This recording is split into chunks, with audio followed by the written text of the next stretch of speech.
ये पूर्व के जन्मों से निश्चित किया गया है। जैसे किसी के यहां पुत्र हुआ, जन्म से ही पैसा खर्चा शुरू हुआ, जो बड़ा हुआ तो उद्दंडता के द्वारा मार पूरे परिवार को क्लेश पर क्लेश देता चला जा रहा है।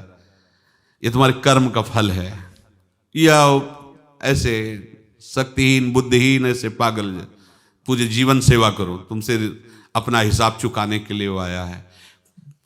अब परिवार के जो सदस्य जुड़े आके, मतलब पत्नी आते ही पूरी हृदय में आनंद, परिवार में आनंद, और जीवन भर वो आनंद ही सुख देने के लिए उसका जन्म हुआ। वो अपना ऋणानुबंध मुक्त, और आते ही भयंकर क्लेश खड़ा कर दिया, बीच में दीवार और झगड़ा वैसा, फिर अतरे दिन मारपीट शुरू, कलह अशांति, पूरा जीवन नरक हिसाब करने आए। यहां ऋण चुकाए बिना कोई जा नहीं सकता, ऋण चुकाना पड़ेगा। किसी का ऋण वसूल करना है तो किसी को ऋण चुकाना है, दोनों काम करने होते हैं। अनेक जन्मों में अनेक लोगों के साथ हमने जो बर्ताव किए हैं, अच्छे या बुरे, वो होंगे।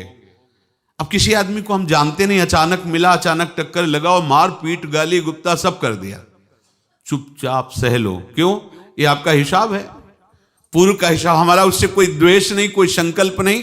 अचानक घटना घटी और हमसे द्वेष करने लगा, हमें पीटने लगा, हमें गालियां दे, ये हिसाब है, चुपचाप सह जाओ। अपने घर का भाई ही भारी दुश्मन बन गया और क्लेश दे, हिसाब है। एक प्रभुदत्त ब्रह्मचारी जी की वाणी में पढ़ा था, एक महात्मा जी भ्रमण करते थे तो उस समय असरफियां चलती थी, मोहरे असरफियां, तो उनको भेंट में देते लोग। तो या तो ठाकुर सेवा में लगे तत्काल, या संत सेवा में तत्काल लगे, उसका संग्रह करके डोलना ये ठीक नहीं है बैरागी के लिए, सिद्धांत में ये ठीक नहीं है। तो जब 2, 4, 6, 8 ऐसे मोहरे हुई तो उन्होंने विचार किया कि और भ्रमण करके जब काफी मोहरे हो जाएंगी तो प्रयागराज में जब कुंभ पड़ता है, एक बार पूरे सब अखाड़े के संतों को, अलग अलग संप्रदाय सब संतों को बुलाएंगे और सबको पवाएंगे। अब साधु है तो यही विचार करेगा, और क्या विचार करेगा। तो उन्होंने ऐसे डंडा बनवाया, बेंत, जो ऊपर से चूड़ीदार और भीतर पोला, और मोहरे उसमें डालते गए। और भ्रमण, जहां जहां श्रद्धालु भगत थे सबके यहां जाना और इच्छा रखना कि एक मोहर तो दे दे दक्षिणा में। कामना कोई भी हो वो बांधती ही है, ध्यान रखना।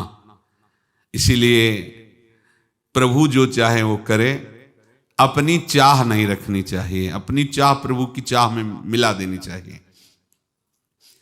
धीरे धीरे वो छड़ी भर गई, भ्रमण करने वाले महात्मा चूड़ी लगाई, इंतजार करते रहे। जब प्रयाग का कुंभ पड़ा तो चले।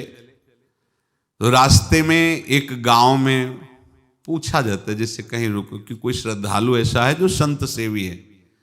तो कुछ लोगों ने बताया, हाँ एक परिवार है बहुत संत सेवी है और आपको मिलाते हैं उनसे। आइए महाराज, घर में रुका, खूब अच्छा हलवा पूड़ी पवाया, और जो घर के मालिक थे चरण दबाए। चरण दबाते दबाते उनकी दृष्टि पड़ी उस डंडे पे, इतना मोटा और ऊपर से कुछ चूड़ी सी भी नजर आ रही, इस डंडे में तो कोई रहस्य है ही है।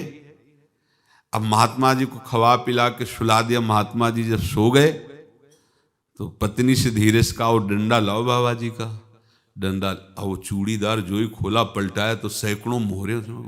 ऐसे संत रोज पधारे भगवान, तुम आनंद हो जाए फिर क्या। पत्नी से कहा, नाप के कंकड़ लाओ। वो तो महात्मा जी तो खाए खीर पूड़ी, आराम से सो रहे। रात में पूरी प्लानिंग करके उसमें कंकड़ भर के चूड़ी लगाकर सिराने रख दिया, सारी मोहरें हटा ली। महात्मा जी आराम से छड़ी उठाए तो वजन पक्का। वैसे बड़े लोग चतुर होते हैं, पर ये नहीं जानते कि कर्म कितना भयानक होता है। और उनकी कोई संतान नहीं थी, पर धन में इतना प्रेम उनको था, बहुत सावधान साधु महात्माओं के पास जो अर्थ है, गृहस्थी अगर आता वहीं से है, पर अगर उसको जोर जबरदस्ती या किसी छल कपट से, तो वो उसका विनाश ही करता है, आज तक का प्रमाण है। अब उनको ये भाव पता नहीं होगा, या पता होगा तो लोभ के कारण वो उसको मान नहीं पाए होंगे। महात्मा जी गए प्रयाग में, किसी अखाड़े पर रुके और वहां प्रार्थना की कि कल जो है संपूर्ण अखाड़ों का निमंत्रण किया जाए और सब संतों को भोग पवाया जाए और उनको दक्षिणा भी दी जाए। महंत ने सोचा कि बहुत बड़ा है तो उत्सव है, क्योंकि प्रयाग में कितने हजारों संत महात्मा सब। तो उनका महाराज बोरों इसमें चीनी और टीनों घी लगेगा, सब व्यवस्था। बोले आप मंगाइए, एक एक हिसाब हम करेंगे, हमारे पास सब व्यवस्था है। बोले कुछ तो पहले दे दो, वो इकट्ठे देंगे हम। उनको था कि अगर हम छड़ी खोला और दो चार मोहरे दी, किसी को पता लग गया तो गड़बड़ हो सकती। बोले हम भंडारे के समय आखिरी में सब कुछ आपको दे देंगे। ठीक है। वो अपने पास से पैसे लगाकर खूब जितना सामग्री सब लाए, लाखों की, और सब संतों को निमंत्रण कर दिया। संत जन निमंत्रित हो गए, भंडारा बन रहा है। तब वहां के महंत है और उनका देखो भंडारा भी बन रहा है, संतों को निमंत्रण। अब आप अर्थ की व्यवस्था कीजिए, क्योंकि इतनी बड़ी हमारी सामर्थ्य नहीं थी जितना हमने किसी तरह हमने व्यवस्था की। अब मुझे अर्थ चाहिए, तभी आगे की व्यवस्था बढ़ेगी। संतों को दक्षिणा देंगे और जिनसे अर्थ लिया उनको दे। देखो रसोई बन गई है सब। उनका छत में विश्वास नहीं तो ये अभी चूड़ी खोली। उनको तो था ना कि मोहरे हैं कंकड़। तो जैसे कितना उनको सदमा लगा होगा, हजारों संतों का निमंत्रण, रसोई बन, मतलब संत हो के छल कपट। तो उनका महाराज आपने तो हमारा नाश कर दिया, जो महंत थे। अब बताओ रसोई बन गई, संत निमंत्रित हो गए और आप ये कंकड़ दिखा रहे हैं हमको। आपने तो हमें बर्बाद कर दिया, हमारी इतनी सामर्थ्य नहीं थी, आप पहले बता देते। संत होकर ऐसा छल कपट। अब वो बोले तो क्या बोले, क्योंकि उनको पता था कि मोहरे हैं इसमें। अंदर से उनका चिंतन गया उसी सेठ के पास, अच्छा ऐसा धोखा हमारे साथ किया, भोगोगे तुम। ये जो निकलता है ना भोगोगे, ये अकाट्य होता है। क्योंकि किसी का भी हृदय, मान लो किसी भी जीव जंतु को आप कष्ट दें और उसका हृदय आह भर जाए, तो वो आह वज्र की लेख है, तुम्हें भोगना पड़ेगा। वो देखो भीष्म जी को भोगना पड़ रहा है ना। सांप को ऐसे धनुष की नोक से उठाया और बंबूल के कांटों के ऊपर फेंक दिया, कई दिन तक शेदा हुआ, वो आह भर करके मरा। तो आपको 6 महीने बाणों की सैया पर आह किसी की ना लेना जिंदगी में। कोई ऐसा कोई आह भर करके कह दिया तुम समर्थ हो, हम तो कुछ कर नहीं सकते, और अंदर से दुखी, फिर तुम्हारी सामर्थ्य काम नहीं करेगी, मिट्टी में मिला देगी। फिर ये तो संत थे और भगवत आराधना के लिए, संत आराधना के लिए ही ऐसा किए हुए थे। अब इनका कैसे मुंह दिखाएं, अब क्या करें। सुबह संत जन आएंगे, सबके बीच में हमारी कि देखो इन्होंने, अब क्या करें। गए और संगम में जाके छलांग लगाई, अपने प्राण त्याग दिए। अब उनके तो पास मोहरे थी और व्यापार बढ़ा, और 9-10 महीने बाद ही लड़का हुआ। अब तो उनको कि संत फलीभूत हो गया। देखो व्यापार चल रहा, लड़का नहीं होता था, लड़का भी हो गया। बड़ा आनंद छा रहा है। जब से वो प्रकट हुए और धन की वृद्धि शुरू हो गई, पढ़ाई लिखाई में उनके खर्चा हुआ सब, बस बीमारी शुरू हो गई उनके शरीर में। अब उसमें पैसा जाना शुरू हुआ। इतने आसक्त तो वो दोनों हो गए कि कुछ भी हो, व्यापार ठप, संपत्ति बेचना शुरू। तो उन्होंने कहा कि बेटा मैं क्या कर सकता हूं तुम्हारे लिए। बोले हमारी अंतिम इच्छा है प्रयाग चलो, और जितने प्रयाग में संत महात्मा सबको एक बार भंडारा करवाओ। हमारी इच्छा अंतिम है, क्योंकि अंतिम यही इच्छा थी। तो बोले अब ज्यादा संपत्ति तो नहीं रह गई। तो बोले घर बेच दो, मेरे लिए ही तो है, बेच दो। मुझे लगता मैं बचूंगा नहीं, पर मेरी अंतिम इच्छा पूर्ण कर दो।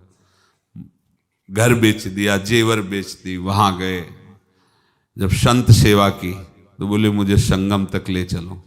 संगम तक ले गए और बोले समझे तुम चुराए थे और हमने उसको छीना है, कुछ नहीं रह गया तेरे पास कुछ, अब केवल ममता और आसक्ति में जलकर मर और नरक प्राप्त कर। मैं वही महात्मा हूं जिसकी तूने मोहरे ली थी, शरीर छोड़ दिया। महात्मा को जन्म लेना पड़ा और इनको दुर्गति भोगनी पड़ी। ऋणानुबंध होश में, ऐसा नहीं कि आप जो कर रहे हैं कोई देख नहीं रहा, कोई हिसाब किताब नहीं, जो कर रहे हैं अवश्य में भोक्तव्यम, बहुत सावधान। अनेक जन्मों में अनेक लोगों से जो कुछ लिया दिया है, इस लेने देने को मिटा देने के बाद ही तुम मुक्त हो गए। इसीलिए एक उपाय है, लेना न देना मगन रहना। क्या? मालिक को समर्पित हो जाओ, मालिक को अपना माना हुआ समर्पित कर दो, खत्म। अहम त्वाम स्वरूपापेभ्यो मोक्षयिष्यामि, सब खत्म, आगे पीछे लेना देना सब खत्म। एकादश स्कंद में भगवान श्री कृष्णचंद्र जी ने कहा जो मेरे चरणों का आश्रय लेकर भक्त मेरा भक्ति करता है, उसके पितृ ऋण, मातृ ऋण, देव ऋण, ऋषि ऋण, सब ऋणों से मैं मुक्त कर देता हूं। बस यही एक उपाय है